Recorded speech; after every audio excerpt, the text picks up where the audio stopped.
Hello friends, आज आम Ascoril LH drop विषय जानिबा।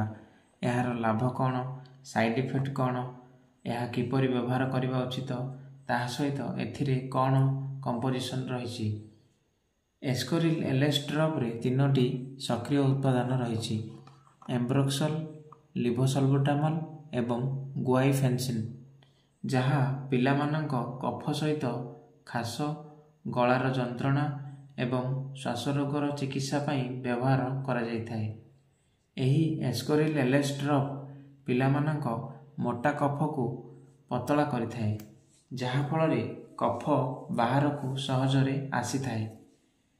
एही ड्रप पिलामानंक सहजरे निश्वास नेबारे साहाय्य करे, ताहा सहित छाती भीड़ को मध्य आराम देथाय एवं बारंबार होउथुबा खास को कमाई थाए। एही ड्रप आखिरु पानी बाहरिबा, छिंकिबा, नाकरु पानी बोहिबा किंबा गलार जलापड़ा भली लक्षण गुड़ी को मध्य दूर करिथाए। नेक्स्ट जानिबा एही ड्रप रो साइड इफेक्ट कौन। एही एस्कोरिल एलएच ड्रप व्यवहार करिबा परे किछि किछि पिलांको साइड इफेक्ट देखा देइथाए, जेपरि कि बांती लागिबा, पेटरे गोलमाल हेबा, निद लागिबा, एहीपरि किछि लक्षण देखा देइथाए।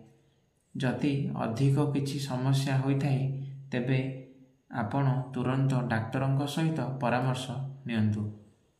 नेक्स्ट जानिबा एही ड्रप को किपरि व्यवहार करा जिबा उचित। साधारणतः एही ड्रप को पिलामानंक बयस एवं ओजन अनुसार व्यवहार करा जायथाए। एही ड्रप को खाद्य परे किंबा खाद्य पूर्वरु दिनकू 2 थर किंबा 3 थर व्यवहार करा जिबा उचित।